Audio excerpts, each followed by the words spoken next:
Boa noite, Alex, Sandra, Feitosa,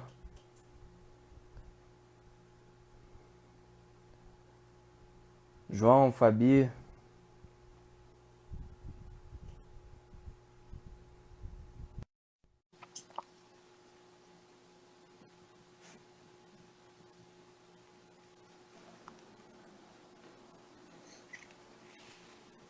Grande Caio. Grande Pedro, E aí? que maravilha! Você vem sempre por aqui, cara? Não, porque logo depois que você se mudou, começou essa porcaria toda, eu não tive como ir aí ainda. Eu acho que o problema foi esse, viu, Caio? Ah, cara, você sabe que o brasileiro sempre arruma um bom problema pra tudo. É verdade, é verdade. E um bom bode expiatório. Ah, por que não, Pedro? Por Por que que não? não? Um bode vadio que está por ali, passando na hora errada, no lugar errado. Vamos esperar mais um pouquinho aí pro pessoal entrar. Boa noite, pessoal. Vocês estão me ouvindo bem? Estão ouvindo o Pedro bem? O áudio tá bom, o vídeo tá bom? Por favor, vão dando aí o retorno pra gente.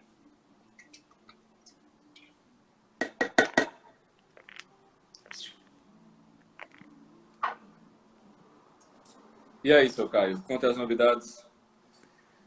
Ah, Pedro, eu acho que tudo ganha tudo é monótono de uma forma bem sublime numa quarentena, né? É verdade, é verdade. É verdade. E aí, quem é que tá aí atrás da sua assessora? Obviamente. Ah, muito bem, muito bem, muito bem. A Carol tá dizendo aqui, espero um dia tomar uma breja com o pessoal do IB. Sinta-se convidada, Carol. Se tem uma coisa que você vai encontrar aqui, é a oportunidade para fazer isso. É, certamente, certamente. Bom, já temos aí 73 pessoas, o pessoal tá entrando. Então, a gente já começa, Pedro. Fica, Você que é o mestre das lives, você sabe o melhor momento, né? fica à vontade. Começar logo, senão o pessoal sai. Então, beleza. Então, vamos começar. Pessoal, é o seguinte. Eu chamei o Pedro para a gente fazer essa live. Acho que, muito provavelmente, o Pedro já é conhecido de todos daqui desta página. E, muito provavelmente, também as pessoas que vêm aí do canal do Pedro já sabem quem eu sou. Ambos somos fundadores e professores do Instituto Borborema aqui de Campina Grande. E o Pedro já vem há muito mais tempo que eu cheguei depois, peguei o bonde andando. A gente tem as nossas atividades culturais aqui. O Pedro já está nisso desde antes do grupo, o antigo Grupo São Bento, né? Bem antes do Instituto Borborema. Então, o Pedro, além de ser meu amigo, também foi uma pessoa importante. Eu sempre falo isso para meu processo de conversão e meu processo de assim, entrada na vida humana, né? De fato. O que é muito difícil para um carioca, convenhamos. É verdade. A vida humana é algo muito distante do imaginário de uma pessoa que vem do Rio de Janeiro. A absorção das circunstâncias é muito complicada aí nesse caso. Exatamente. Se eu não salvo as minhas circunstâncias, eu não salvo a mim mesmo. Então, tendo sido salvo do Rio de Janeiro, aqui está, aqui está um dos paladinos desta grande batalha contra todo o meu espírito do Sudeste. Mas, enfim, feita a babação e as apresentações, vamos às razões da coisa. Por que eu chamei o Pedro aqui hoje, pessoal? Eu não sei se vocês viram, se não viram, corram para ver. Ontem houve um grande evento no YouTube do Instituto Borborema, tá? Uma live com o Matheus Mota, com o Taiguara Fernandes, com o Aloysio Dantas, o professor Felipe Neri e o Dr. Ítalo Marcilli, tá? E nessa live foi feita toda uma análise, realmente foi a análise mais completa que eu vi sobre essa situação do Covid. Semana que vem faremos outras coisas, já estão aí programando uma grande live, dessa vez com a participação do Pedro, tá? Não posso falar nada aqui porque não tem nada fechado ainda, mas vocês fiquem atentos. E o que isso tem a ver com o nosso tema aqui? O nosso tema é como reagir à maldade. Eu escrevi um texto essa semana, que é esse texto que está aí com a foto do Hitler, acho que o pessoal leu, exatamente falando o seguinte, de uma reação psicológica que é possível diante do mal, tá? Uma reação psicológica que é possível diante do mal. Essa reação é a apatia. Muitas pessoas não entenderam o texto. Eu recebi umas mensagens no privado. Algumas pessoas estavam achando que a apatia era com relação a quem cometia o mal. Não, aquilo ali eu peguei do livro do Viktor Frankl, Em Busca de Sentido, que ele fala que é a segunda reação psicológica do cativo no campo de concentração. E a crueldade é tão avassaladora diante dos olhos que, para um instinto autoprotetivo, de autoproteção da psique, é como se a inteligência reduzisse a sua própria potência intelectiva. Eu coloquei nesses termos, o Viktor Frankl usa outros, né? Esses termos que eu coloquei são mais técnicos, porque eles têm a ver com a percepção mesmo da realidade. Então, o que acontece? Há outras reações diante do mal, mas a primeira é a percepção do mal. E eu conversei com o Pedro, porque eu falei, olha, Pedro, eu noto uma coisa, nós, brasileiros em geral, nós temos uma dificuldade imensa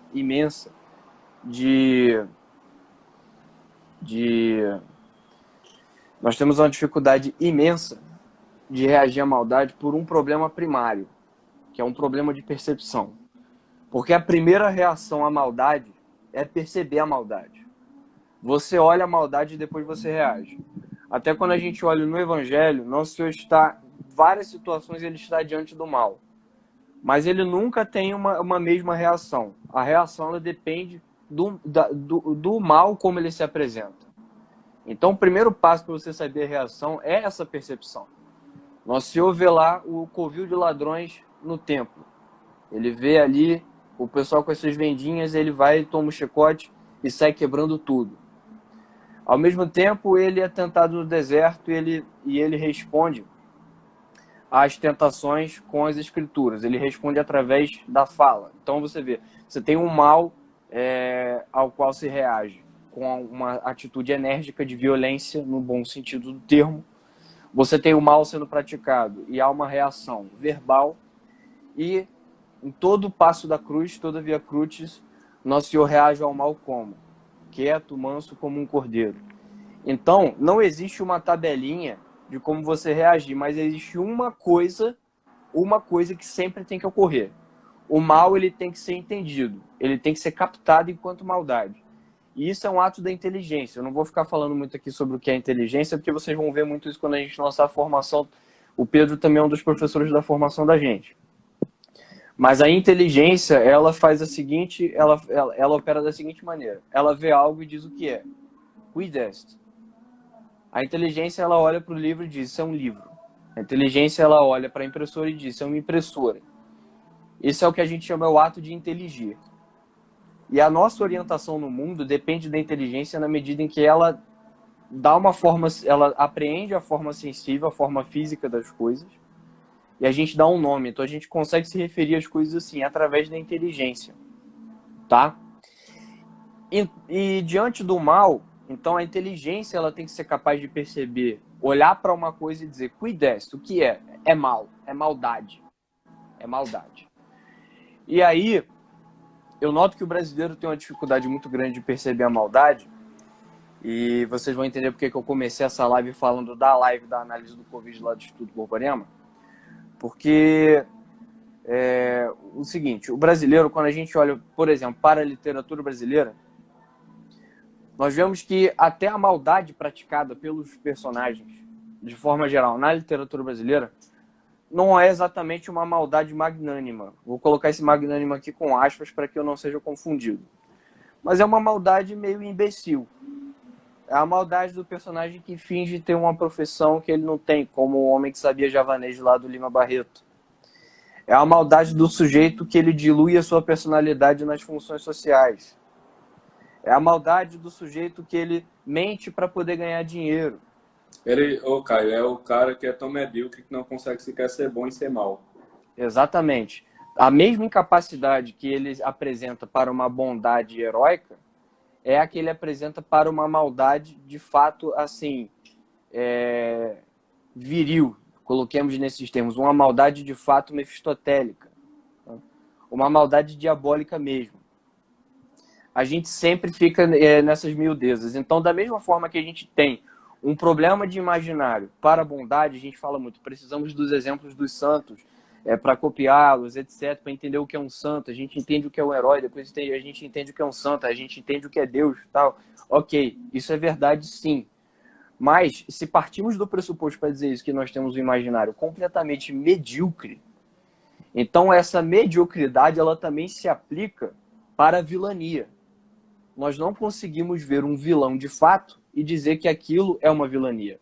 Até para esses exemplos que eu dei, a gente tem uma dificuldade de dar um nome e, no geral, as pessoas associam isso a uma fórmula verbal pronta chamada jeitinho brasileiro.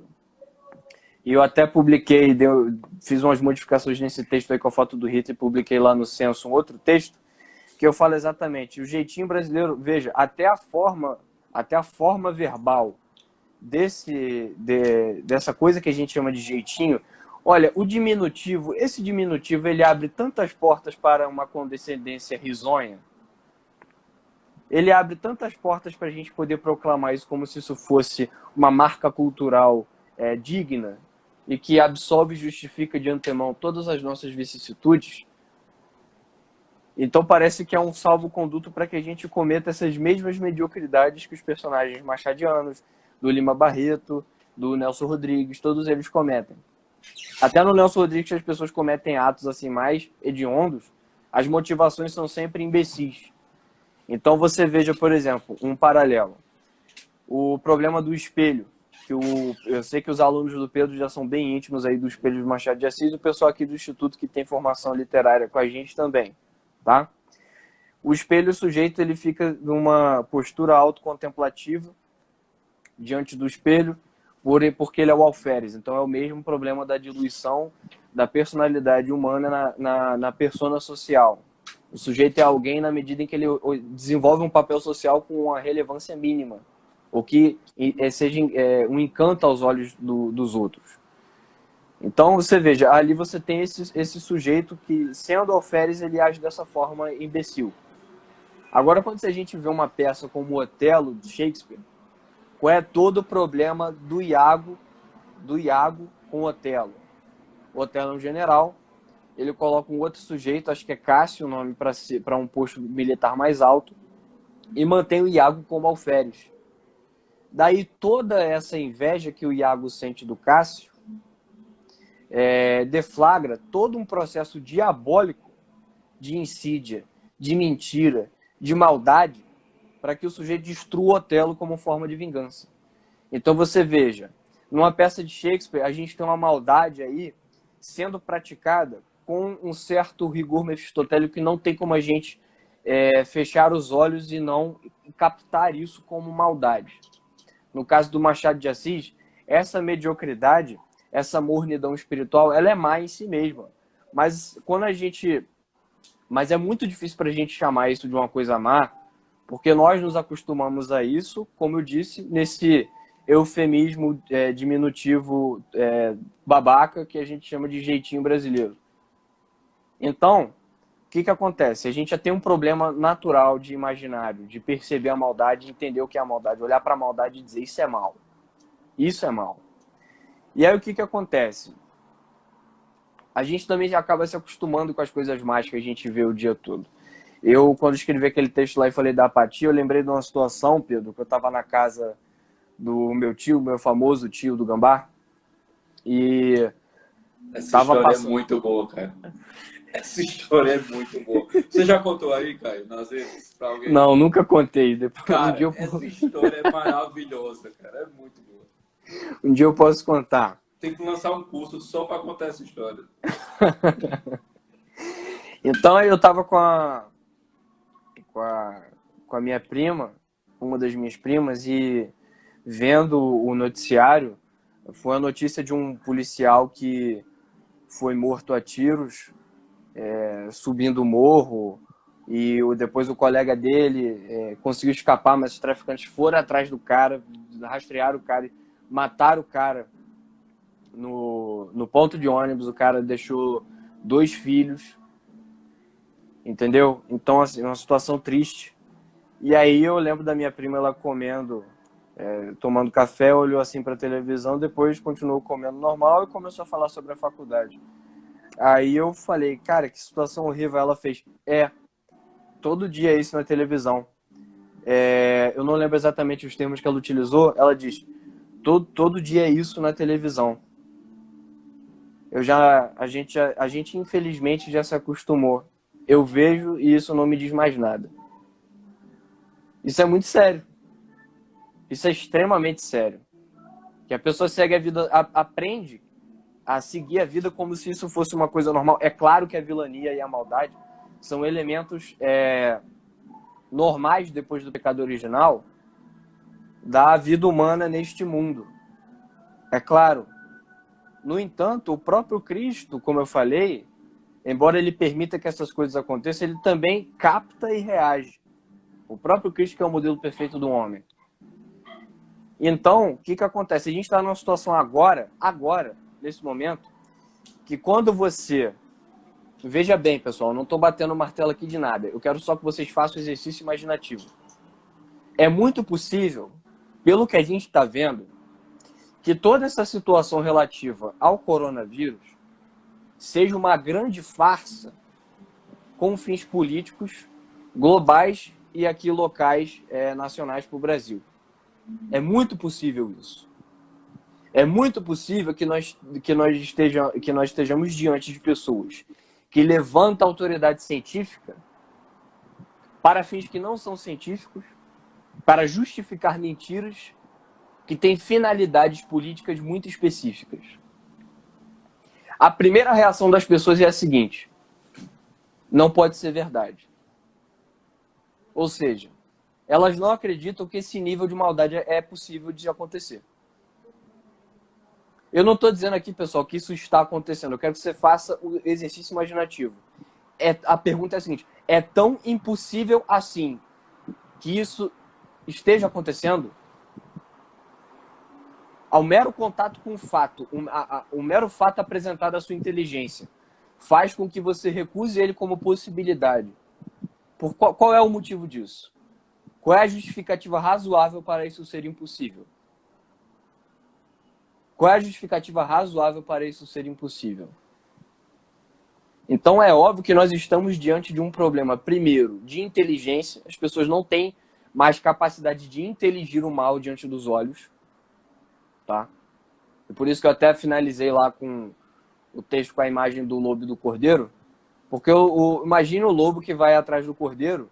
O cordeiro ele bebe água, a fonte, com um olho na água e outro olho no entorno, com medo do que se mexe nos arbustos, com medo do que pode aparecer diante dele.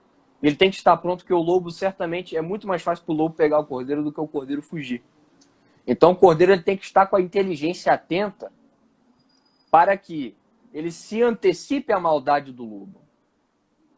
Agora imagina o cordeiro tapado a ponto de ou achar que o lobo não é tão mau assim, ou mesmo achar que o lobo não existe. O lobo é teoria da conspiração.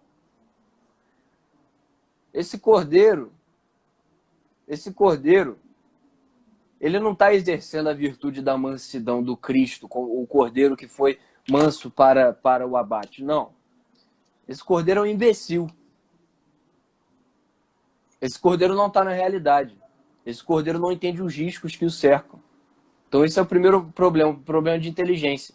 A partir do momento que o sujeito briga quando você apresenta essa possibilidade e que ele enche o peito para falar qualquer coisa com você como se você fosse um idiota fora da realidade, então esse é um problema de arrogância, esse é um problema moral. Então nós temos dois problemas típicos, na minha opinião, aqui diante da maldade do Brasil, que impede a primeira reação, que é o ato da inteligência, de entender o mal que está diante dos olhos. Um problema de inteligência e um problema moral. Então, agora, Pedro, você pode falar à vontade. Eu queria apresentar a questão. Bora lá.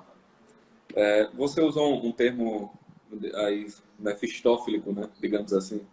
Mas algo interessante sobre o Fausto de Goethe, tem uma frase lá maravilhosa, que ele diz assim: convém piedoso aspecto a um demônio. Convém piedoso aspecto a um demônio. E existem duas formas do mal se apresentar, né? Pelo menos duas principais. A primeira forma do mal se apresentar, veja só, é a forma que nós aprendemos, todo mundo praticamente conhece essa história, que é a forma que foi apresentada no Chapeuzinho Vermelho. Então, como é que o mal se apresenta ali, no Chapeuzinho Vermelho? Nossa, lobo mau, que orelhas grandes, que mãos grandes, que olhos grandes. O que é que isso quer dizer a nós? Quer dizer o seguinte, que por mais que o mal se disfarce, ele sempre deixa sinais. E o mal sempre deixa sinais reconhecíveis. Se você procurar um pouquinho, se você estiver atento, se você não estiver renegando a realidade, se você não estiver fechado no seu próprio mundo, se você não estiver fechado nas suas próprias opiniões, nas suas próprias vaidades, nos seus próprios defeitos, nos seus próprios preconceitos, você vai perceber um pouco da realidade. Porque também tem isso. Às vezes a gente está tão fechado no nosso próprio mundo interior, tão fechado no nosso próprio mundo interior, que a gente não vê a realidade. A gente se utiliza da realidade para comprovar algo que nós já queremos que seja verdade. Esse é um ponto, né? Eu até falei, eu acredito que foi numa dessas lives aí, acho que foi na live com o Casarré, falei sobre a questão do cachorrinho. Quer dizer, se alguém trata um cachorrinho como bebê, o que ele está fazendo, muitas vezes, é até prejudicando certos aspectos da natureza canina do animal, que com aquele tipo de tratamento não tem como se desenvolver. Ou seja, ele não está amando o bichinho, ele está se amando através do bichinho. Ou, por exemplo, um pai, uma mãe, que fica livrando seu filho de correções a todo tempo. Não, eu não vou agora, não tem nada não, deixa o bichinho, né? Veja, uma aluna minha contou-me uma história sobre, enfim, uma situação que ela viveu, em que a criança não queria comer, né? Nos Estados Unidos, onde ela trabalhava, a criança não queria comer, a mãe botou a comida lá na mesa, o moleque bateu no prato, estava o pai, o moleque bateu no prato, derrubou o prato, disse, não vou comer essa merda. Certo? Com essas palavras. O que a mãe fez, né? O que deveria ter feito? Bem, use a imaginação. O que de fato ela fez? Foi até o mercado às 6h pouco da manhã, voltou com uma sacola de baganas, M&M, sorvetes, biscoitos, bolachas, 2 sacolas, certo? Colocou na mesa para a criança, coma o que você quiser. Veja, essa mãe e o pai também que estava lá olhando, eles não fizeram isso por amor à criança. Eles fizeram isso por amor a si próprios. Eles fizeram isso apenas por amor a si próprios. Por quê? Porque corrigir aquela criança daria muito trabalho.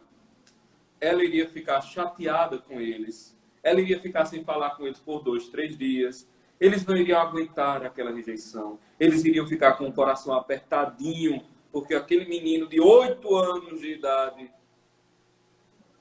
ia ficar com raivinha deles. Então, veja, aquela emoção da criança iria feri-los de morte, porque eles são frágeis nesse nível.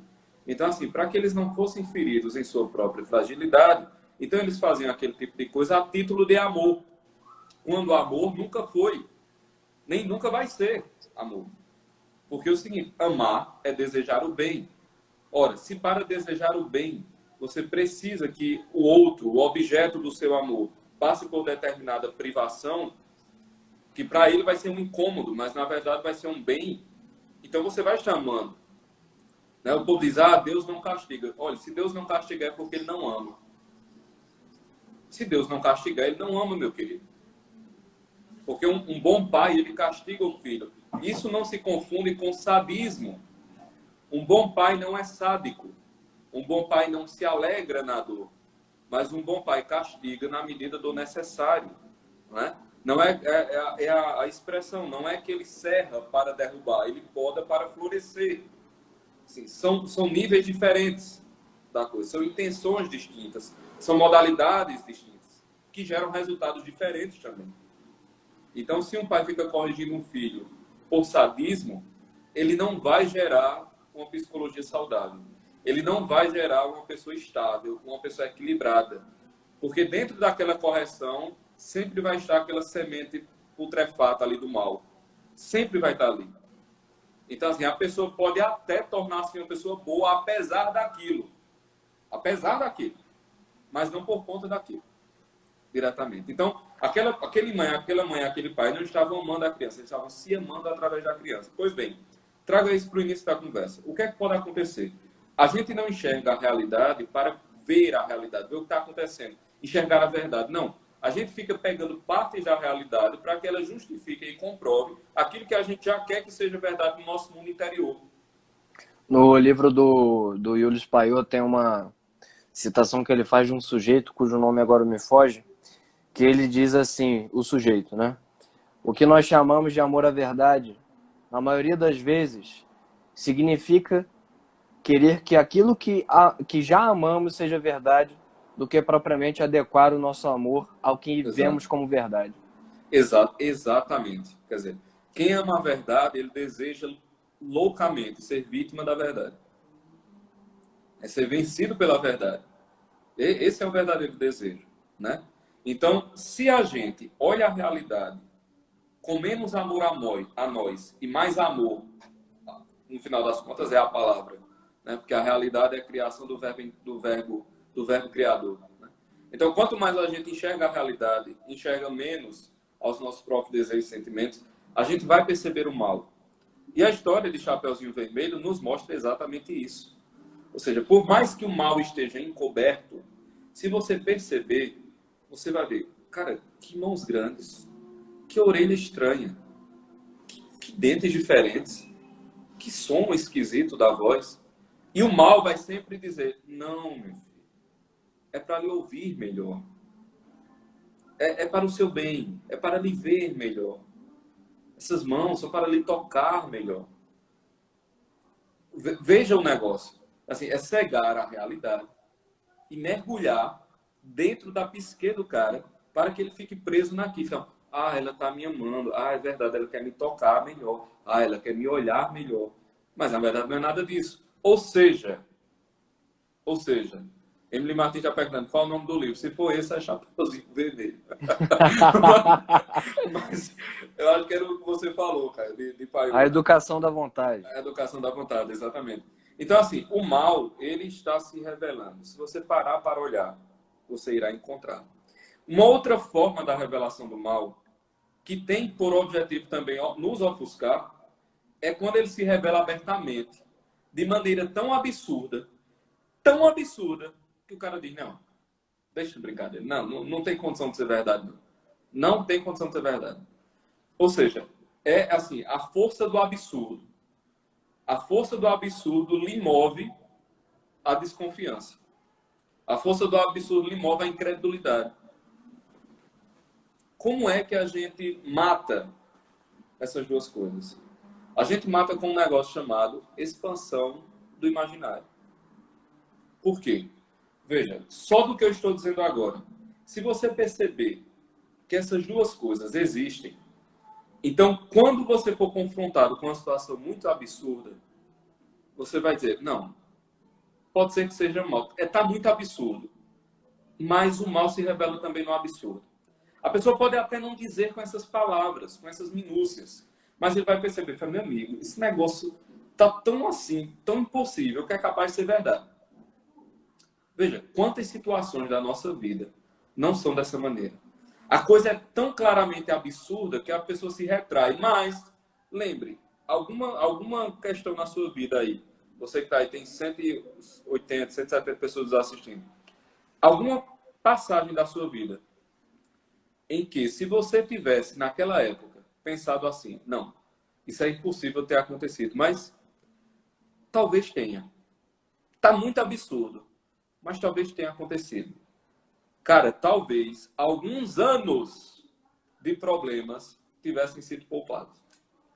Talvez alguns anos de problemas tivessem sido evitados. Ou então, quando aquele mal pequeno, mas contínuo, pequeno, mas presente, estava lá num relacionamento, numa relação de trabalho, na sua própria constituição física, seu temperamento, esse mal estava ali presente. Se você tivesse dado atenção a ele, talvez não tivesse crescido tanto. Então, quando é que a gente tem como vencer esses dois pontos? Simples, quando a gente expande o imaginário até alcançá-los. Então, quando a gente expande o imaginário, eles entram na roda de possibilidades. Entrando na roda de possibilidades, entra na roda de ação. Simples assim, né?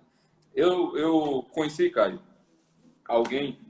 Veja só, famílias numerosas, elas são danadas para ter coisa assim, muitas, como eu direi, muitos exemplos, né? Que só os filhos de Adão podem dar, assim, pródigo em exemplos de mal, porque é muita gente. Quanto mais gente, mais a probabilidade de dar merda. A equação é muito simples, é muito tranquilo. E aí, uma dessas pessoas tinha grandes dificuldades em aceitar que um dos membros da família, uma pessoa muito amada, tinha traços de psicopatia. E eu dizendo o tempo todo, fulano, ciclaninho é psicopata. Esse nível de mal não é por acaso, não é um deslize, não é uma mera falta de caráter, é outro nível de malícia, é outro nível de maldade. Só que era muito doloroso porque o afeto era muito grande. Então, sabe aquele mal pequeno? Era o mal da Chapeuzinho Vermelho. O que é que acontece com o Chapeuzinho Vermelho? É engolida, é devorada pelo mal. Na história original, não tem caçador não, viu? Ela é simplesmente devorada e tchau. Ela é devorada e acabou-se. Que é para mostrar o seguinte, se você não perceber o mal vai lhe devorar. Tá certo, bonitão? Não tem problema. Se não tem, ninguém vai... Se você não perceber o mal vai lhe devorar. Então, assim, essas situações acontecem o tempo todo, cara.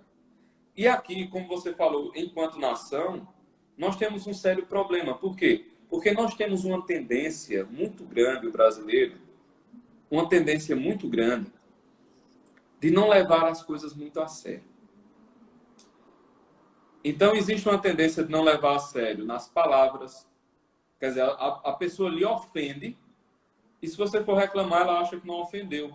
Quer dizer, ela usou palavras que têm significados muito pesados, mas ela não notou que usou aquilo com aqueles significados pesados, porque ela usou a palavra com leviandade. Porque ela não leva a sério as coisas. Então, assim, deixa a vida me levar, a vida leva eu. Né? Deixa a vida me levar e a vida leva eu. E, ó, estamos no caneco, porque tem um negócio que a gente sabe que é o seguinte, nós estamos na gravidade do vício. É uma força gravitacional espiritual que puxa a todos nós abaixo, certo? Então, a vida espiritual, a vida da virtude e do vício, quer dizer, a vida da verdade e da mentira, ela é uma espécie de escada rolante. Se você ficar parado, você desce. Entendeu? É uma escada rolante que está descendo. Então, se você ficar parado, lascou, você já desce. Então, quando o cara faz muito esforço, você consegue ficar normal. E aí tem que fazer um esforço ainda maior para subir os degraus. Sim. Então, a gente tem essa noção maluca, de que certas coisas se resolverão assim. Sei lá, como um cogumelo que brota. Não, as coisas não se resolverão dessa maneira. Então, nós temos que expandir o nosso imaginário e perceber que, enquanto brasileiros, nós tendemos a não levar as coisas muito a sério. E nisso existe também, cara, uma certa arrogância. Uma certa arrogância filha da mãe. Porque é uma impregnação do vício naquela brincadeirinha de criança, sabe? Qual é a brincadeirinha de criança? É assim, ó, fechou aqui, achou, aí você fecha o olho. Aí o menino acha que ninguém tá vendo ele porque ele não tá vendo ninguém. Ah, ótimo. Sério, bicho? Veja, se você não vê o mal, não significa que o mal não vai lhe devorar, não. Entendeu? O lobo mau continua mau. A boca continua grande. O apetite continua voraz. Se você não percebê-lo, você vai ser devorado do mesmo jeito. Então, assim, não fechar os olhos ao mal é uma excelente maneira de começar a fazer algum bem. Porque não fechar os olhos... Pois não. Só para complementar o que você está dizendo, o sonho do demônio é levar você para o inferno. E a principal estratégia dele, a primeira coisa que ele tenta é fazer o seguinte, fazer com que você desacredite dele. Porque ele age na surdina e você não sabe de onde vem a coceirinha no ouvido, a tentação. O que o demônio mais deseja é que o cristão desacredite da sua existência, porque ele age livremente. Só que se fechar os olhos ao mal constantemente, eu até coloquei lá no texto, né? Que o nosso Senhor fala: orai e vigiai para não cair em tentação. Orar e vigiar é o quê? Vigiar é estar com os olhos abertos, ou seja, a inteligência ativa. E orar é por quê? Porque exatamente nós, as forças malignas, elas são muito fortes, de fato. Nós sozinhos não temos como enfrentar o mal. E que essa visão de que as coisas elas são atenuadas, isso é uma visão inclusive anticristã. O mal ele não tem tanta força. Isso é uma visão anticristã. São Francisco de Assis dizia que era o maior dos pecadores. Quando os frades falavam com ele o porquê disso daí, porque se não fosse a mão de Deus eu cairia em todos os pecados. E até no comum dos mártires do tempo pascal do rito tradicional, o salmo que é cantado na introdução é esse aqui: vós me protegeis, Senhor, das conspirações dos malvados. Ou seja, o malvado conspira. O salmista já sabia disso, tá? Da turba dos que praticam o crime. Escutai, Senhor, a prece que vos dirijo, preservai a minha vida do terror do inimigo, né? A timore, ele diz aqui, a timore inimite eripe animam mea, né? Tira o meu espírito, a minha alma do temor do inimigo. Não quer dizer que você tenha que sempre não ter medo, não é isso. Mas é quando você confia, na verdade, na luz, as trevas não predominam. As trevas não prevalecem. Nosso Senhor prometeu que isso não ia acontecer. Mas o que ele disse antes? Estarei convosco até o fim dos tempos. Então, se você não tem a luz natural, se você não usa da luz natural da razão, que é a inteligência, que Deus nos deu, e você também não usa da graça, você tá fudido, porra. Vão te pegar e tu não vai nem saber de onde o negócio veio. E, cara, a coisa é tão séria. Ontem, na live, eu vi os comentários e depois uma pessoa veio falar comigo em privado. Olha só. Presta atenção, gente. Presta atenção. É muito difícil acreditar que o mundo inteiro, que a grande maioria das pessoas esteja tão errada. Então, essa pessoa não conhece a história humana. Exato. Deixa eu só dizer uma coisa. O maior erro de todos não foi cometido pela maioria da humanidade. Foi cometido pela humanidade inteira. Que a humanidade, no tempo do pecado original, era de 2 pessoas. As duas estavam erradas.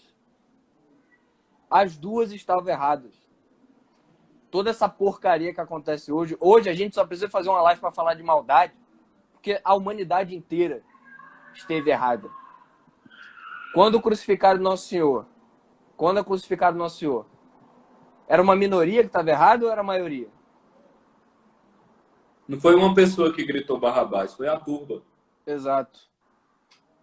A turba Então, assim, gritou Barrabás. me parece que a coisa mais normal no curso da história humana, inclusive, seja que a maioria das pessoas esteja errada. Um rapaz falou aqui do Hitler e os alemães do Eric Voegelin, para falar, eu coloquei a foto do Hitler no texto aqui do Não Tem Asmira exatamente por isso, que os alemães estavam vendo o que Hitler estava fazendo. A Europa estava vendo. E deixaram a coisa chegar onde chegou. Deixaram. Aliás, Nossa, um que dos boca erros grande você tem. Exato. Foi exatamente isso. Um dos erros geopolíticos com relação a Hitler foi esse. Veja, o que foi Chamberlain chegar lá e paz para o nosso tempo, né? O primeiro-ministro inglês e Churchill dizendo, rapaz, pare ele enquanto é tempo. Não. Você acha que ele vai invadir a Polônia? Você acha que ele vai invadir a Tchecoslováquia? Você acha que ele vai fazer tudo isso? Não, ele não vai fazer nada. Calma. Ele assinou um papel dizendo que não ia fazer. E o primeiro-ministro britânico desce do avião e diz as famosas frases, paz para o nosso tempo. E é aplaudido, é aclamado por todos. E aí a Segunda Guerra acontece. Então, a coisa do senta que o leão é manso é uma grande estratégia do mal. Porque o senta que o leão é manso nada mais é... Eu não vou nem falar do mal, certo? Então a gente já sabe que o mal é mal. Mas o senta que o leão é manso é um monumento à tolice dos normais. Veja, a estupidez dos comuns é o senta que o leão é manso. Pronto, é isso. Porque, deixa eu dizer, o leão não é manso, meu querido. O leão não é manso, pelo contrário. Já que você estava aí citando as escrituras, o demônio é como um leão que anda ao redor para vos devorar, disse São Pedro. Então, assim, o leão não é manso, né? Essa ideia, por exemplo, que também é uma questão de imaginário, né, cara? Porque, veja, imagina aquela cena maravilhosa, né, em termos literários de vingança, onde o assassinato está para ser cometido, mas a vítima está em oração. E aí o assassino olha e diz: eu não vou matá-lo agora. Porque se eu me vingar agora, enquanto ele estiver rezando, ele vai ser salvo. Então eu não vou matá-lo agora. Porra, bicho. Isso é uma vingança. Isso é uma vingança. Tá entendendo? Esse Sim. nível de vingança é um nível de malícia muito grande. Então, o que é que a gente tem, via de regra? As pessoas, primeiro, que elas não têm sequer noção do mal, porque não têm noção do peso do pecado, né? Não tem noção do peso do erro. Então, eu acredito que qualquer coisinha é coisinha boba. Mas, mesmo assim, o que é que um indivíduo comum erra? E erra gravemente, com grave prejuízo para a vida própria e dos outros. A pessoa é maledicente, a pessoa derruba a honra do outro, a pessoa é invejosa, a pessoa é ciumenta, a pessoa causa discórdia, a pessoa é irada, destrói, às vezes, relacionamentos, casamentos, porque diz o que quer, diz o que não quer. A pessoa é luxurienta, está lá pegando o vizinho, pegando a vizinha. A pessoa está lá sendo insubordinada, sendo preguiçosa no trabalho. Cara, tudo isso gera grandes males. É verdade. Tudo isso gera grandes males. Mas quantas são as pessoas que devotam sua vida a destruir nações inteiras? Quantas são as pessoas que parariam e diriam assim: eu vou deliberadamente matar 20 mil pessoas para continuar ganhando 40 mil reais por mês? Quantas fariam isso? Ocorre que as pessoas que estão hoje, a elite política hoje, nos altos círculos do país, são compostas, em sua maioria, por pessoas com esse nível de deformação. Sim. Com esse nível de deformação de mal. E o pessoal acha que não, porque, não, só rola uma propinazinha, no máximo alguém fura fila, no máximo ele tem um comissionadozinho ali que paga 5 mil sem ele pisar lá. Não, no máximo é isso. Não, não é. São pessoas dispostas a, se possível, acabar com metade do país para continuar no poder. Mas se tiver que matar, sei lá, se pessoas tiverem que morrer de fome, se pessoas tiverem que estar mendigando 600 reais na fila do banco, se pessoas tiverem que se suicidar porque seus negócios fecharam, se pessoas estiverem com crises de pânico, ansiosas, se pessoas estiverem sem seus tratamentos cotidianos, se pessoas estiverem tendo que voltar para casa com câncer, se pessoas estiverem em pânico, não importa, desde que aquele grau de poder seja mantido. Nós estamos falando desse tipo de deformação, pô. Aí você acha que isso é bobagem? É com isso que nós estamos lidando. Você acha mesmo que essas pessoas não estariam assim, fazendo com folga com que a sua casa fosse arrasada, você fosse reduzido a nada, sua família fosse jogada na sarjeta, você morresse com feridas e pústulas, podre numa calçada? Você acha que faria diferença para essas pessoas? Não faria a menor diferença. E A mais, gente está lidando com esse tipo de mal. E mais, com toda a condescendência da nação. Eu coloquei lá no texto do censo, eu acrescentei ao texto da foto do Hitler, uma passagem do Nelson Rodrigues, por isso que eu perguntei no grupo se você e o Taiguara tinham lido a primeira crônica que tem no Memórias Minas Sem Estrela, porque o Nelson Rodrigues tem uma parte lá que ele diz assim, que o que falta ao brasileiro é uma coisa que ele chama de espanto político. E ele diz, imaginem se baixassem hoje um decreto mandando que todos trotassem na Presidente Vargas, é uma avenida imensa lá no centro do Rio, que todos trotassem na Presidente Vargas, como cavalos. qual seria a nossa reação? Nenhuma. Repito, nenhuma. Muito pelo contrário.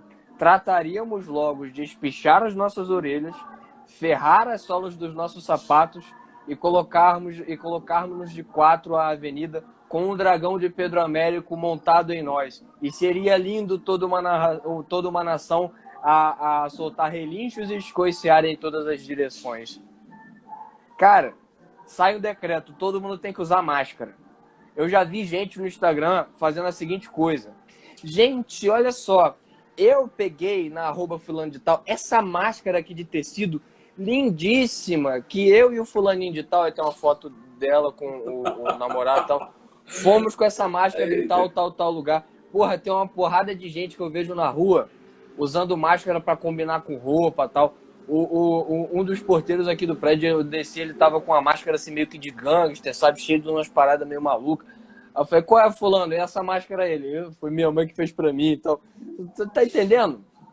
O que é isso se não espichar as orelhas e ferrar os sapatos, ô porra? Esse tipo de gente clama pela dominação. Clama pela dominação. E pode ter certeza, na hora de uma revolta mais... Aqui entra o meu pessimismo, evidentemente. Numa revolta mais séria que for necessário ser feita, esse é o primeiro cara que não faz nada. Ele só senta e chora no meio fio. Ou, Caio, esse é o cara... Também tem outra possibilidade. Esse é o cara que vai ser o primeiro a enquadrar como criminosos aqueles que denunciam sua própria covardia. Veja, uma coisa muito interessante sobre tudo isso é que é o seguinte: muito também dessa incapacidade de perceber o mal é porque, uma vez percebido o mal, suponhamos, você percebeu o mal. Uma vez percebido o mal, isso exige uma ação. Uma vez que o mal é percebido, você deve agir. Por isso que você finge não perceber para não ter que agir. Porque se você admitir que ele existe, você vai ter que agir.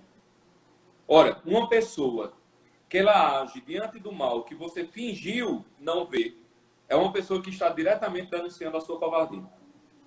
Então essa pessoa é odiosa, ela é abominável. Ela é abominável. Então, como eu vejo umas colegas minhas, né? Bem, eu não vou nem falar colegas minhas, mas muitas situações... Tem gente, Caio, que detesta. Isso eu já escutei, certo? Já escutei, não vi com meus próprios olhos, mas vi com os olhos alheios, né? Eu já escutei isso. De gente que não gosta que a esposa ou que o marido escutem coisas de homeschooling, porque a própria ideia do homeschooling a apavora. Por quê? Porque a ideia de ter que ficar em casa, de ter que cuidar das crianças é horrível. Então, quando chega uma mãe homeschooling, por exemplo, e aqui eu não estou dizendo que o homeschooling é obrigatório, não, viu, minha gente? Também o homeschooling como fetiche é a maior merda que existe. É a maior merda. Se você puder deixar o menino assistindo, sei lá, Fátima Bernardes, talvez faça menos mal. Mas, se você está lá, né? E aparece uma mãe homeschooling. Foi uma hipérbole arriscada, viu, Pedro? Mas Foi arriscada, né? Eu vou condescender. Eu estou assim, eu estou na beira do precipício. É isso que eu faço. E aí, aparece uma mãe homeschooling lá fazendo atividades a manhã toda. Essa visão é perturbadora para aquela pessoa. Ela não quer nem ver isso. Ela não quer nem ouvir falar. Aí quando você vai perguntar, ela diz assim, não, porque eu acho muito radical. Eu acho, não tem como educar. E a socialização? E as propostas pedagógicas? Teatro. Sabe o que é que ela não quer? Responsabilidade moral. Responsabilidade moral. É sair da vida de entregar, muitas vezes, viu? É sair da vida de entregar a criança aos cuidados da babá, de voltar para casa já cansada à noite e deixar a criança numa tela de celular ou de televisão e assistir seu Netflix e dormir para ganhar dinheiro e viajar no final de semana ou de 15 em 15 dias. Pronto, é isso. É só isso. Então, aquela vida denuncia a mediocridade. Ora, o covarde, ele é sempre mau. Porque o covarde, ele sempre vai falhar no agir. E quando ele falhar no agir, ele vai prejudicar alguém. E se ele não tem pudor algum, em não se arriscar, certamente ele também não tem pudor algum de arriscar os outros. É diretamente proporcional. Ou seja, Sim. a falta de vergonha que ele tem em não agir é proporcional à ação que ele tem em ferrar o outro.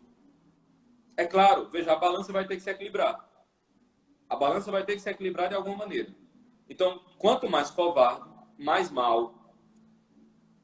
E aí, a gente também não está falando do outro, não. Quanto mais covardes nós somos, mais mal nós geramos.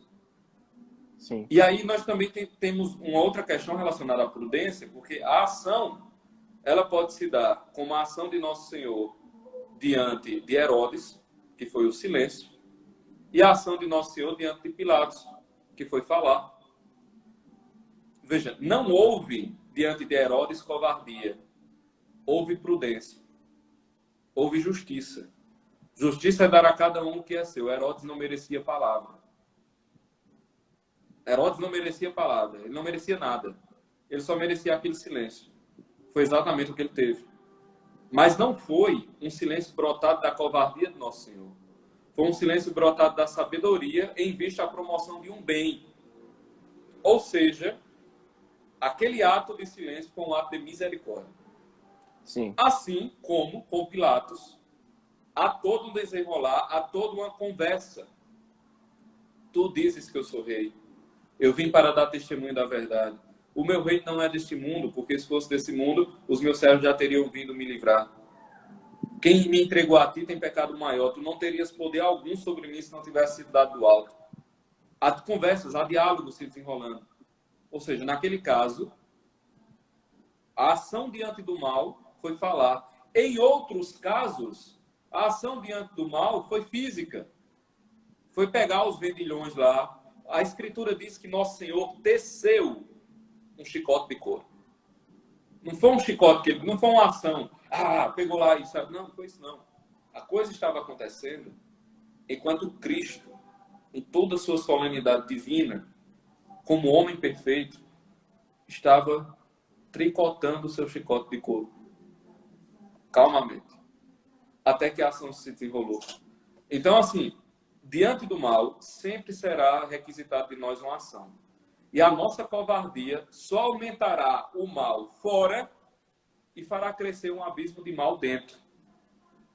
Porque também tem essa questão do mal. Veja, o mundo da alma é superior ao mundo natural. Isso implica dizer que o mal que a gente provoca fora tem muito mais efeitos no mal que a gente provoca dentro. Sim. Porque se os abismos da alma são superiores aos abismos da natureza. Ainda mais se você considerar determinadas posições de determinadas pessoas, porque, por exemplo, um sujeito estava me dizendo esses dias que no grupo dele de médicos da faculdade, ele sempre levantava essas questões relativas à flexibilização do isolamento, o protocolo com a hidroxicloroquina, e sempre o pessoal que queria fazer o mal mesmo, entenda uma coisa, gente, geralmente quem quer fazer o mal não tem medo de fazer. Tá? Exato. Ele está determinado. Quem faz a maldade é bem devoto na ação maldosa, tá? É bem devoto mesmo. E aí ninguém perdia tempo em falar que isso era um absurdo, obviamente em nome da ciência. E aí essa pessoa era a única que se levantava contra, e quando ela se levantava contra, é que um ou outro resolvia segui-lo. Então veja uma coisa, da mesma forma que a sua ação corajosa ela inspira outras ações corajosas, cara, a partir do momento que você fica caladinho, com medo da tua imagem pública ser arruinada, a partir do momento que você tem uma ação covarde, a tua ação covarde também inspira, de certa forma, as covardias alheias. É óbvio. Isso é óbvio. Então, essa tua frouxidão pode gerar um problema maior ainda, não só para você, para sua alma, mas até para a alma dos outros, embora é óbvio, todo mundo é adulto, todo mundo sabe muito bem o que deve se fazer ou não. A responsabilidade moral, ela não é tão compartilhada assim, embora haja sua dose de compartilhamento. Tá? Temos 5 minutos. Beleza. Então, nesses 5 minutos finais, deixa eu só fazer um complemento aqui. Vai lá. Eu coloquei no meu story, fiz alguns stories, na verdade, mostrando um ato mau, que foi a prisão de um pequeno comerciante lá no Piauí, que o cara teve, ao que parece, um ataque epilético e estava algemado no chão por cometer o grave crime de abrir sua loja para fazer alguma coisa lá dentro. Certo? Veja, minha gente, nós estamos diante, talvez, do maior evento de engenharia social dos últimos, sei lá, 50, 60 anos. Certo? Talvez estejamos diante disso. Mas isso soa tão absurdo, que as pessoas estão rejeitando. O que eu posso dizer de certeza para vocês? O que eu posso dizer de certeza? Não estamos enfrentando mais um problema sanitário. Isso não quer dizer que o problema sanitário não existe. Eu estou dizendo que a principal batalha hoje não é o problema sanitário. Nós estamos diante de um surrupiamento de todas as liberdades. Liberdade de culto, liberdade de ir e vir, liberdade do próprio sustento, inclusive a liberdade de ser psiquicamente saudável. Isso está sendo retirado de todo mundo. E ninguém está se movimentando porque está todo mundo com medo. Está todo mundo acovardado diante da possibilidade de ficar doente, diante da possibilidade de morrer. Como se isso já não fosse possível antes. Quer dizer, ninguém fica doente, né, antes no país. É um negócio maravilhoso. Assim. Não tinha doença, não tinha... as vagas de UTI não estavam lotadas, não tinha falência do sistema, não tinha nada disso. Que loucura é essa? Nós estamos diante de um mal galopante, a olhos vistos. As igrejas estão fechadas, as liberdades estão sendo tiradas, as pessoas não estão podendo sair da rua, todo mundo está sendo ferrado bovinamente. Sabe o que é essa máscara? Essa máscara é uma ferrada de boi. Sabe aquela ferrada que você marca aqui a pele do boi com ferro quente? É isso que está acontecendo. Porque uma coisa é uma recomendação que pode ser seguida, outra coisa é uma obrigatoriedade desse nível que lhe impede de viver, que lhe impede de ir e vir, que lhe impede de comprar, que lhe impede de fazer coisas que você faz na sua vida comum. Existe uma grande diferença. Então é o seguinte, todo mundo tem que ter o sacrossanto direito, tá certo? E o salvador dever de ficar puto com tudo que está acontecendo. Escuta, tu tens alguma coisa agora ou tem mais 10 minutos só para eu falar alguma coisa? Vai. O povo está pedindo, Pedro. Não sejamos covardes. Se o povo pede, Caio. Se o povo pede. Pessoal, vou fechar agora e vou abrir de novo. Por favor, apareçam.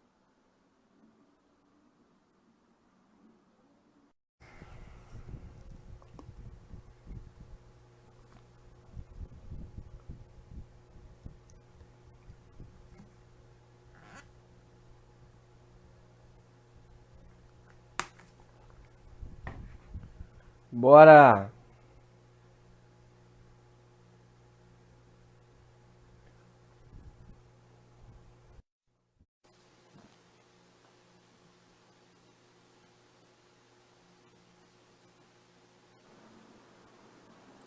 Cá estamos.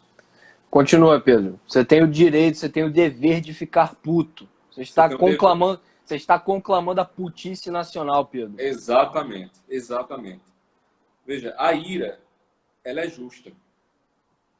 Diante de uma injustiça, a ira é justa. Certo?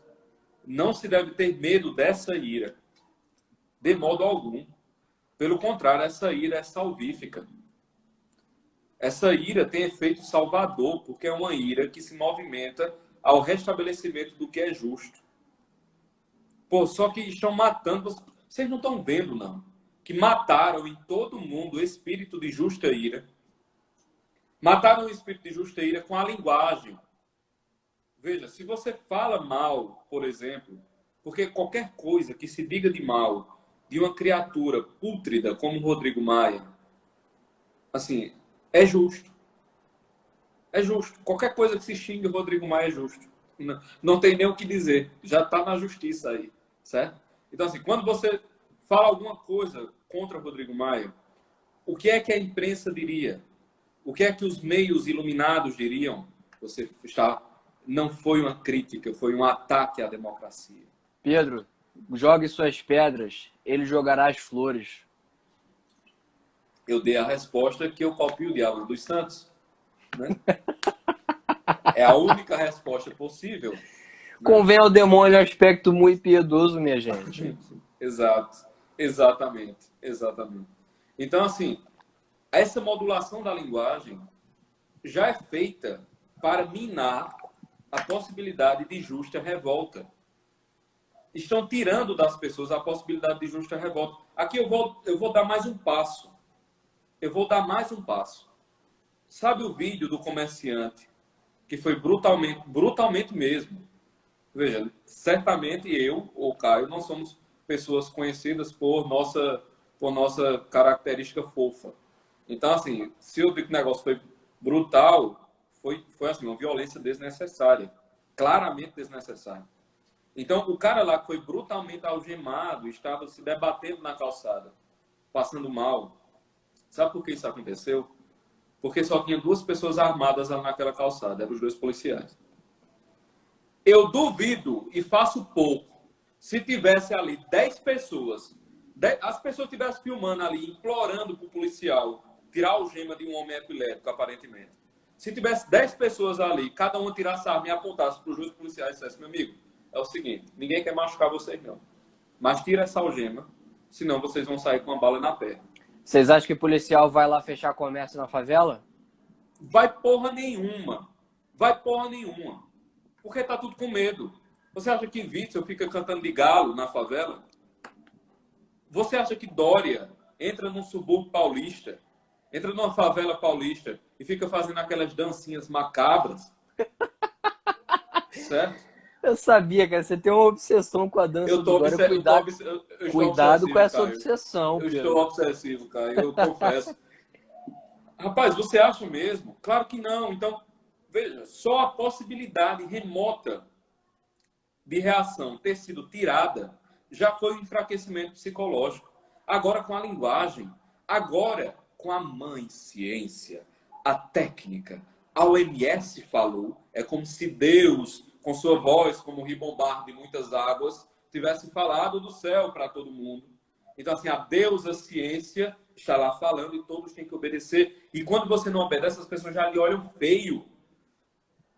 Sabe o que é isso, porra? É o escravo zombando da pessoa que ama a liberdade. Porra! Viramos uma nação de escravos, meu amigo. Viramos uma nação de escravos. Que merda é essa? E tem outra coisa, Pedro, que eu acho importante no que você está dizendo, porque muitas pessoas escutam a gente dizer isso, uns ficam putinhos com o rabinho entre as pernas. Por exemplo, ontem também recebi uma mensagem: vocês aí que estão falando essa parada, vocês deveriam, copiando, né, aquela fala idiota de uma médica daqui, vocês deveriam assinar um termo, se vocês tivessem qualquer problema, vão pra rua aí, assina o termo que se vocês tiverem qualquer problema, vocês abrem mão de um respirador no leito de UTI de hospital. Olha, deixa eu falar uma parada. Uma pessoa com 2 neurônios, não precisa de mais. Dois tá bom. Entende uma coisa. O que eu quero é o seguinte. Eu quero voltar à minha vida normal, que as pessoas voltem à vida normal. Eu quero que a pessoa, quando ela sinta febre e cansaço, ela possa decidir se ela toma hidroxicloroquina com azitromicina e zinco. Eu quero que ela possa decidir isso. E quem quiser ficar em casa, porra, fica. Você também é livre para isso, seu animal. Você também é livre para isso. Desculpa colocar as coisas nesse termo aqui, mas eu não costumo fazer isso em live de Instagram, mas é porque realmente essa situação tá enlouquecedora. Enlouquecedora. Isso está adoecendo mais as pessoas. Isso está adoecendo mais as pessoas do que Covid-19. Entendeu? Você quer ficar em casa, filho? Fica. Você que é estudante de humanas, você já é naturalmente, faz parte da parcela mais inútil da população. Você custa caro, você não produz e você é fedorento. Fique em casa mesmo. É um favor. É um favor que você faz. Fique em casa mesmo. Tá entendendo? E deixa a gente que faz o Brasil acontecer, deixa a gente sair. E aí, agora, a gente quer a liberdade de poder tomar o remédio. Gente, quando você vai no médico, você não assina um contrato de gaveta. O médico, como é que a gente chama o médico? É uma consulta. O médico vai dizer para você uma opinião dele. Você faz aquilo se você quiser. Agora, por que as recomendações médicas nesse momento elas não estão sendo tratadas do ponto de vista consultivo? Veja que isso até é um jogo linguístico, né? E o demônio opera pela linguagem. Por que estão chamando? Olha só, gente, presta atenção. Por isso que a gente insiste na linguagem como matéria-prima para o treinamento da inteligência. Veja só, veja se vocês encontram um problema semântico na frase que eu vou dizer. Qualquer pessoa que estiver nas ruas contra as recomendações da OMS será presa. Se é desse jeito, a gente já não pode mais chamar de recomendação, caceta. Exato, não é uma recomendação. Não é uma recomendação. Tá entendendo? O que eu quero, aí vem falar, mas existem vários problemas científicos com a hidroxicloroquina. Ninguém tá vendo um problema empírico diante dos olhos com essa situação toda. Isso tudo é uma arapuca demoníaca. É uma arapuca demoníaca. Agora tem um detalhe, que é o que eu queria frisar para você falar de novo, Pedro. A gente tá falando isso aqui, tinha gente na live ontem falando, vocês estão falando isso de casa, não sei o quê. Ó, a gente já voltou a gravar aula, a gente já voltou a fazer tudo. Agora deixa eu falar uma coisa para vocês entenderem. A partir do momento que tudo isso começa, até a gente que tem uma visão mais, eu vou dizer sem modéstia, mais lúcida da situação, e fala para as pessoas que tem que ir para a rua e tal, gente, tudo isso é uma política de manada. Querendo ou não, nós estamos sujeitos a isso. Passa um cara do Procon, passa lá na sede do Instituto e vê 5 carros ali parados e bate lá. Vocês acham que a gente tem condição de arcar com uma multa do Procon? Vocês acham que a gente tem condição de bater de frente com só a gente ali com órgãozinho e tal? Até tem. Mas até determinado ponto era uma dor de cabeça desnecessária. E aí o doutor Ítalo falou uma coisa muito interessante na live. Quando você é prudente numa situação que você desconhece, depois que você conhece ela, de fato a sua prudência pode parecer um pouco de idiotice, um pouco de covardia. Pode ter acontecido isso da nossa parte, eu digo por mim, pode. Pode. Eu sou feito de carne e osso, eu não sou um anjo. Eu posso errar. E é por isso que eu falo, Pedro, eu falei com a Luísa, até a gente que já olha para essa situação de globalismo, da maldade política durante algum tempo mais e com um refino intelectual maior do que algumas outras pessoas, até a gente se amedrontou, cara. Uhum. Então, assim, eu digo até a gente, não é colocando a gente muito lá em cima, não. É colocando lá em cima o nível da ação diabólica mesmo. Então, imagina isso com o afegão médio. É o que eu falei. Agora eles descobriram o que é que funciona para operar o mal. Mete medo nas pessoas. Mete o medo nas pessoas de morrer. Mete o medo nas pessoas de ganhar, de perder dinheiro. Agora a gente fala isso aqui tudo. Vamos reabrir comércio, não sei o quê. Eu pergunto para vocês aí que estão no chat. É para ir para a rua? É para fazer alguma coisa? Vocês vão? Vocês vão? Vocês não vão, porra. É para ir no comércio ali? É para ir sem máscara mesmo? Vocês vão? Vocês não vão, cara. Vocês não vão. O Matheus hoje mesmo, ele tava falando aqui no grupo. O Matheus, ele foi no mercado, só podia entrar com máscara. Ele falou para chamar o dono, conversou com o cara, entrou lá no mercado, ainda conversou com o outro padre aqui, colega nosso que estava lá. É assim que tem que ser feito. Aí a ação verbal preponderou, porque ele viu oportunidade. Se, por exemplo, eu conheço alguns policiais aqui em Campina Grande por causa do Krav Maga, etc. Se eu encontrasse os policiais aqui, eles viessem me abordar, eu ia falar com eles o seguinte, meus queridos, você não precisa fazer isso comigo. Deixa eu conversar com você uma coisa. Vocês têm o amor do povo brasileiro. Vocês foram uma das coisas que fizeram com que o presidente estivesse lá, porque nós nos preocupamos com a vida de vocês. A gente não quer que vocês sejam mortalha de bandido, ou que as pessoas fiquem pregando em universidade, esse tipo de coisa, o desarmamento de vocês, que vocês ganhem poucos salários, que vocês não possam algemar uma pessoa. A maioria do Brasil está com vocês. Não tenham medo de descumprir ordens injustas. Tenham medo de fazer coisas como essa com um cidadão de bem. Tenho medo de fazer isso, porque veja só, os caras que estão mandando vocês fazerem isso com a gente são os mesmos que não ligam quando os vagabundos fazem coisa pior com vocês, ou mesmo são os mesmos que falam que vocês não podem sequer tocar num fio de cabelo de um vagabundo que vai ter audiência de custódia, caralho, direitos humanos, e vocês vão se ferrar. Então veja, não percam esse amor que a população tem. A população confia em vocês. Protejam a gente desse tipo de maldade. Se vocês começarem a se recusar a fazer isso, se vocês começarem a desobedecer, vocês não vão ficar mal. A população vai aumentar o amor e o respeito que já tem por vocês. Repense essa atitude. Então eu falaria isso para um policial. Porque eu acho que funcionaria. Agora, se viesse, por exemplo, o governador da Paraíba na minha frente, eu não sei o que eu faria. Talvez eu ficasse muito, muito nervoso, com vontade de bater no sujeito. Mas olha a quantidade de problemas que isso ia me gerar. Então provavelmente eu só ia ficar calado e filmar tudo. E ficar fazendo perguntas sabendo que ele não ia responder. E jogar na net para ver se ele se queimava um pouco. Então assim, é o que o Pedro falou, gente. É uma questão de prudência, mas essa prudência ela tem que estar alinhada à coragem. Também não é para agir na loucura. O próprio São José Maria Escrivá, ele fala, se alguém fez algum mal contra ti e te perturbou a ponto de você não estar no seu estado normal, você está nervoso a ponto de não conseguir raciocinar, espere 2 dias e depois tome alguma atitude. Ele fala isso no Caminho, se não me engano. Exatamente porque a prudência, embora às vezes requer uma ação enérgica, a ação enérgica não necessariamente ela tem que ser tomada sob o estado da indignação Exato, e da ira exato. incontida, porque você pode acabar cometendo outro mal.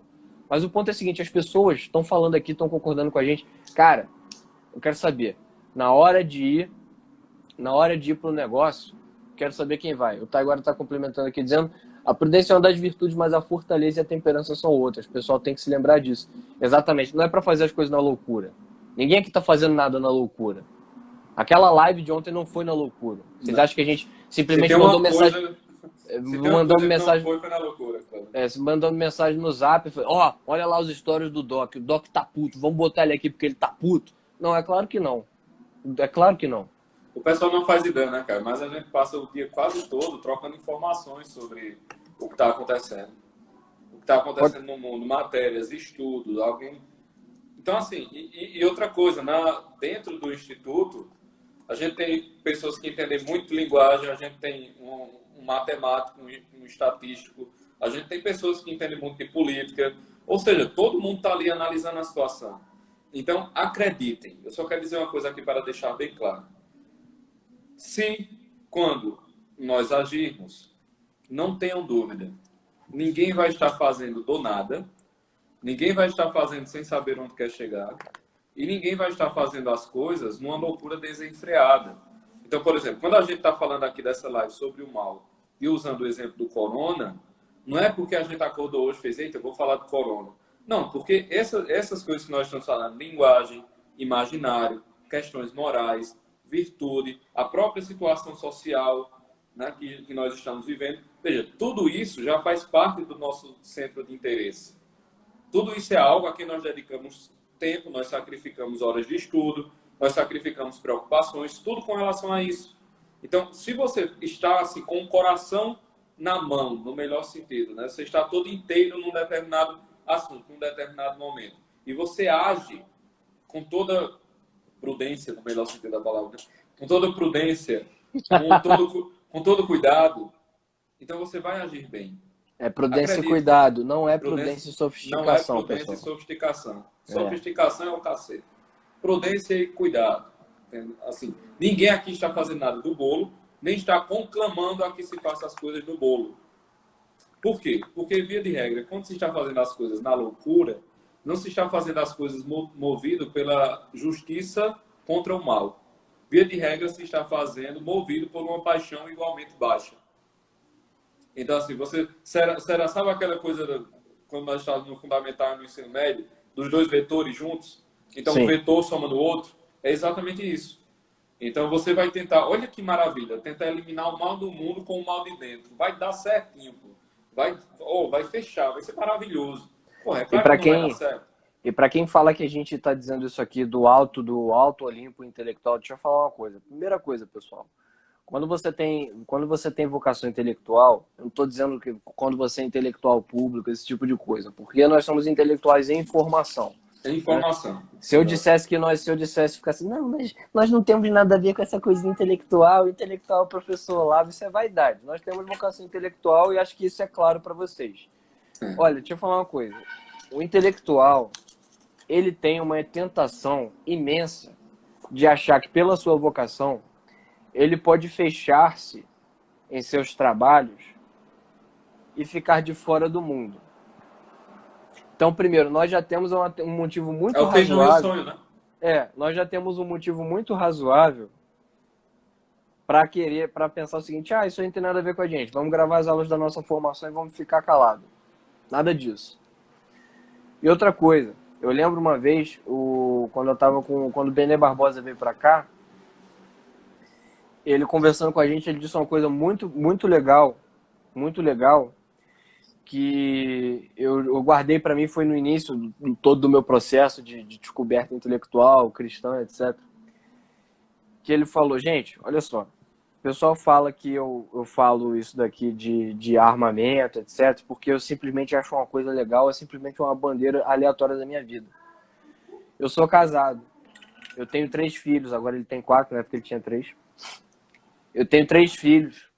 Vocês acham mesmo que eu ia dedicar a minha vida a uma coisa que tivesse um risco, que eu não tivesse a plena certeza que ia servir muito mais para proteção do que para a morte da minha família?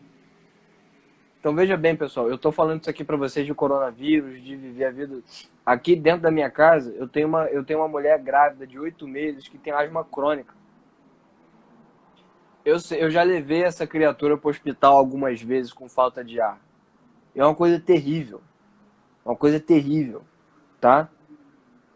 Então vocês acham que eu ia arriscar uma situação que pudesse ferir de uma forma tão grave essa criatura aqui da minha casa, minha esposa? Entendeu? Agora eu quero, no momento que ela tiver febre e cansaço, eu quero ter uma cloroquina para ela tomar. Quem decide isso sou eu e ela, não é mais ninguém. Quem quiser botar o dedo nisso aqui, ó, vai tomar no cu. Entendeu? Corretíssimo. Corretíssimo. É isso mesmo. Pode continuar, Pedro. E continuando, né? Taiguara disse uma coisa interessante, que ninguém nota que tudo que o intelectual quer é ficar lendo suas coisas e não tem trabalho com mais nada, digamos assim. Filho, você acha que realmente é melhor para a gente estar analisando falas de Rodrigo Maia do que estar lendo Shakespeare? Pô? Vocês acham mesmo que a gente para no Instituto Valverde e já sei, vamos dedicar a nossa vida a analisar as falas de Rodrigo Maia? Vocês acham mesmo que é assim que acontece uma reunião da gente? É claro que não, pô. Tudo que a gente quer é estar cercado dos seus núcleos de interesse, entendeu? É só isso. Então, assim, temos que fazer essas coisas por dever. E quando nós estamos aqui cumprindo o dever, olha, quem está cumprindo o dever, de verdade, não está preocupado com frescuras. Por que não está preocupado com frescuras? Porque existe um dever a ser cumprido. Simples assim. Simples assim. Existe uma vida prática a fazer. Existe uma tomada de posição que é o dever. Pronto, então vamos fazê-lo. Acabou-se. Está entendendo? Então, assim, não estamos fazendo levianamente. Né? Tudo isso que nós estamos dizendo é com toda caridade possível e com todo o senso de responsabilidade possível. Então, assim, não é que é hora. Já passou da hora da revolta. Tá certo? Morrer, todo mundo morre. O importante é morrer com dignidade. Certo? Morrer, todo mundo morre. Nada me garante que vocês nunca verão um Covid na vida, mas morrerão amanhã de manhã.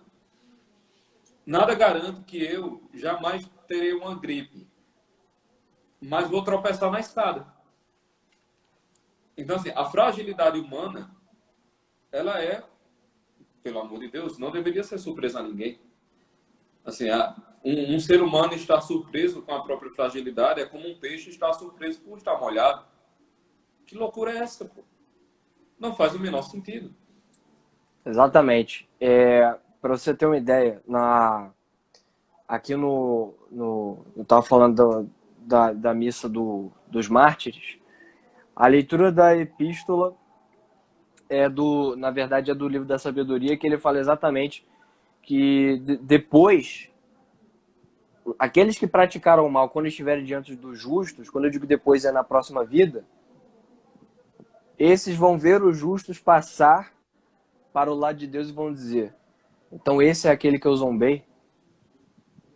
Então pode ter certeza, você vai ver todas as situações que você deveria ter sido forte e não foi, que alguém foi e você não acompanhou, que você foi covarde enquanto o sujeito teve força e o exemplo dele te convidou a ter força e você, conscientemente, no seu coração, você resolveu, você escolheu ser covarde, tá? E a leitura do evangelho é o evangelho que, aquela parte que Nosso Senhor fala da videira, né? Que ele é a videira, o pai é o agricultor, e que as videiras que não derem, que os sermentos que não derem fruto serão cortados e lançados fora. Ou seja, nós estamos aqui para dar fruto. E esse fruto ele sai de nós através de uma força chamada virtude. E quando eu digo força, estou falando no sentido etimológico da palavra, porque virtus, virtutis é força em latim também. É força. Essa força que puxa de nós, que extrai, extraho, trazer de dentro. Ex é o prefixo de dentro para fora, que extrai. Essa é a força que extrai de nós o melhor que há em nós mesmos. Então, mas você tem a opção, meu querido, de sempre recusar o convite a essa força. A virtude não é algo automático, muito pelo contrário, automático é o vício. Pense em não fazer nada na sua vida. Eu vou ficar aqui agindo inercialmente. Você só vai fazer cagada. Para você fazer uma coisa boa, cara, é um esforço tão grande. É uma força que você tem que aplicar sobre si. A tentativa de ser bom já é, de certa forma, uma virtude. Agora, se você está sempre esperando o outro fazer, para você decidir se vai fazer ou não, deixa eu te falar, você é um merda. Pedro, se você quiser, pode falar agora para a gente concluir, que já está na hora de um outro compromisso. Exatamente. Era isso que eu ia mencionar. Pois bem, pessoal, perguntaram aí o que fazer. Bem, a primeira coisa, me parece, é agir com maturidade. Em que aspecto? A revolta, ela tem sentido quando ela é uma revolta de adultos orientada a um bem. Então, a revolta pelo fetiche da revolta, é revolta adolescente. Certo? Não é justo, não é frutífero, não é virtuoso. É revolta adolescente. Pode até ter o seu papel no sentido de militância, mas não vamos por aí agora. Certo? No sentido de insuflar um determinado estado de coisa, mas não vamos por aí agora. Estamos falando de pessoa para pessoa aqui. Então, assim, é retomar a vida comum. Tomar os cuidados necessários. Se tem pessoas com um grupo de risco, não me parece custar nada reforçar um pouco o cuidado, a higiene, roupas. Qual o problema disso? E demonstrar e deixar claro que a vida vai ter que continuar. Porque, deixa eu dizer, a vida vai ter que continuar. Se o que está acontecendo agora estivesse acontecendo com a taxa de mortalidade 10.000 vezes pior, a vida teria que continuar. Se a gente tivesse uma guerra, sabe o que acontecia na Inglaterra bombardeada? As pessoas tinham os bombardeios aéreos em algum momento. As pessoas, muitas vezes, não era incomum, pessoas tirarem os escombros da calçada e botarem sua banca de fruta. Pronto. Estava as coisas guardadas no sótão, tirava da calçada, pronto, e botava as bancas de frutas, de flores. E a vida seguia. Tá entendendo? Então, assim, a vida vai ter que seguir. Ora, se a vida vai ter que seguir, então o próprio ato de não ter medo, o próprio ato de agir, se você tem aí algum movimento interior, mas você é uma pessoa por natureza mais cautelosa, seja. Ninguém está recriminando isso. Só que assim, você vai ter que continuar a vida e não entrar em pânico. Não entrar em pânico. Não entrar em pânico, não ter medo demasiado. Simples assim. E também denunciar as pessoas e as coisas que estão enfraquecendo o povo. O que é que está Pedro, enfraquecendo o povo? desculpa te interromper, é porque toca no que você está falando. Você viu o vídeo que o Felipe Neri colocou hoje do promotor? Não, vi não. É o seguinte, é um promotor lá, acho que de Campos de Goytacazes, que ele diz o seguinte, que ele orienta os médicos, presta atenção, gente, isso aqui que eu vou falar agora. Depois vocês vão lá no perfil do professor Felipe Neri e procure isso daí, tá? Esse promotor, ele falou o seguinte, que os médicos deveriam priorizar, se não tivesse leito de UTI o suficiente, que eles priorizassem os pacientes que estavam cumprindo as regras da quarentena. E que o Ministério Público tinha condições de montar uma equipe, fazer um banco de dados para ver as pessoas nas redes sociais que estavam instigando as pessoas a ir às ruas, abrir o comércio, fazer esse banco de dados e fornecer para os médicos não darem prioridade de atendimento para essas pessoas por causa disso. Essas pessoas estão falando isso na televisão, gente. É foda, né? É foda, né? Mas é o seguinte, ele vai lhe monitorar a sua vida e como punição por você não fazer o que ele disse que era para você fazer, ele vai deixar você morrendo. O nome disso é stalinismo. Exatamente. Exatamente. Todo mundo está dizendo, o socialismo não vai chegar aqui nunca. Cá estamos. Obviamente, ninguém está dizendo que estamos vivendo um regime socialista. Mas nós já estamos experimentando atitudes oficiais, vindas de órgãos de saúde, vindas de governadores, vindas de prefeitos, de caráter totalitário. A gente está experimentando isso na pele. Ou vocês acham que um comerciante ser preso porque abriu a própria loja e tá uma força policial lá, as pessoas desarmadas, sem poder fazer nada contra aqueles dois policiais, enquanto o cara está tendo o que parece um ataque epiléptico na calçada. Vocês acham que o nome disso é o quê? Vocês acham que o nome disso é o quê, meu amigo? É a democracia? É o Estado democrático de direito? É a maravilha das leis sendo cumpridas? Palhaçada, porra! É claro que a gente já está no estado de perda de liberdades. É óbvio. É óbvio. É óbvio, porra. Não adianta estar fechando os olhos na mão. Pedro, eu quero te fazer uma pergunta que é uma curiosidade que eu tenho, cara. Que eu não realmente estava refletindo hoje, eu não tenho uma resposta para isso. É o seguinte, você entende que a partir do momento que a gente reage contra o mal que está acontecendo nesse nível de simplesmente desobedecer esse bando de babaca, você sabe que a partir do momento que as pessoas abrem as portas, começam a viver, não tem mais volta, né? Claro. O que eu penso é assim, abriu, cara, se mandar fechar, não fecha. As pessoas têm que estar conscientes disso. Vai chegar o inverno, vejam a live, gente. Vai chegar o inverno. Mais pessoas morrem naturalmente no Brasil por causa das doenças respiratórias no inverno. Agora, você vai sair, é normal. Aí vão jogar tudo isso na conta do Covid. Você vai sair e a mídia vai pentelhar muito mais as autoridades jogando um monte de morte na sua cara. Se você der para trás,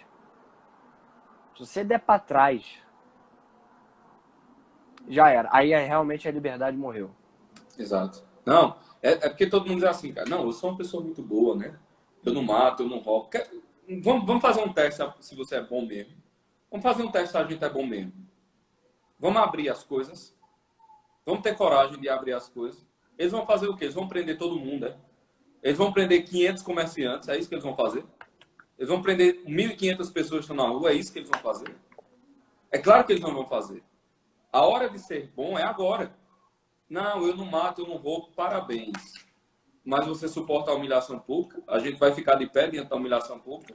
Eu separo o lixo da minha casa, Pedro, entre reciclável e orgânico. Exato. Eu sou muito bom. Madre Teresa, quem é Madre Teresa? Eu faço coleta seletiva. Olha, eu sou uma pessoa maravilhosa, né? Nós temos o céu dos recicladores. É um céu muito especial, né? Você fica reciclando a própria merda por toda a eternidade. É um céu feito só para você. Meu querido, meu amigo, deixa de palhaçada, bicho. Então, assim, o momento é agora, entendeu? porque nós temos alguns meses para agir. A verdade é essa, a gente tem alguns meses para agir. Já estamos atrasados. Já estamos atrasados. Exato. Porque, por exemplo, aqui em Campina Grande, Pedro, eu não tenho a informação precisa, agora eu estou dizendo isso para ninguém dizer que eu estou batendo martelo em alguma coisa, mas parece que a gente tem uma dificuldade aqui de estoque com hidroxicloroquina, azitromicina e vitamina D. A pressão deveria ser o seguinte: se eu quiser usar o medicamento, eu uso e acabou.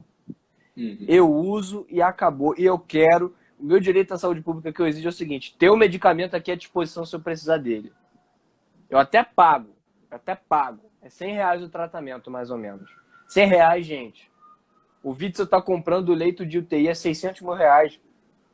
Pelo que o doutor Ítalo falou, R$600 mil você constrói quase uma aula de hospital inteiro. Os caras estão nadando em dinheiro, querendo fazer licitação, compra sem licitação, para que o povo não possa ter o direito de usar R$100, ter o direito de escolher se ele quer usar um remédio ou não. Imagina aí, eu tô falando agora, eu quero o direito de usar o remédio ou não. A Ionara fica doente. Imagina, cara, eu chego lá no hospital, aí um babaca olha pra minha cara e fala: você é aquele do Instituto Borborema? Tá vendo aí? Quem mandou você falar aquelas coisas? Agora ela vai ficar esperando aí na fila. É muita filha da putice, né? E tu sabe que os caras fazem isso mesmo. Eles vão fazer isso. Mas faz. Faz e se acha uma excelente pessoa por fazer. Ele acha que ele está nos píncaros da moral por fazer isso. É um filho da puta. Sim, Pedro, agora realmente, se você quiser encerrar, a gente encerra. O Taiguara botou o aviso aí, você viu o aviso dele? Não, vi não. Ele disse o quê? Ele disse que o compromisso solicitou mais 20 minutos. Foi? Mas é bom a gente se preparar, né? É muito importante nos prepararmos. Tu sabe que nós estamos sendo maus, inclusive, com as pessoas, né? Só um monte de mulher ainda lá. 80% do meu público é feminino, meu amigo. Você dizer, tem um negócio, mas depois a gente diz. E aí, papai? Pessoal, eu quero agradecer ao Pedro pelo convite, por ter aceitado o convite. Pedir para quem é aqui da página do Não Tenhas Medo, siga o Pedro, se bem que eu acho que é impossível, quase que impossível alguém seguir aqui a página e não seguir o perfil do Pedro. O Pedro faz um trabalho aí à parte, mas sempre conectado com o Instituto, que é fenomenal, muito importante. O Taiguara está aqui também, eu peço que siga o Taiguara e vejam a live que ele fez com um logoterapeuta cujo nome me foge agora, acho que é Arley. Andrei, não sei, enfim, o Taiguara diz aí.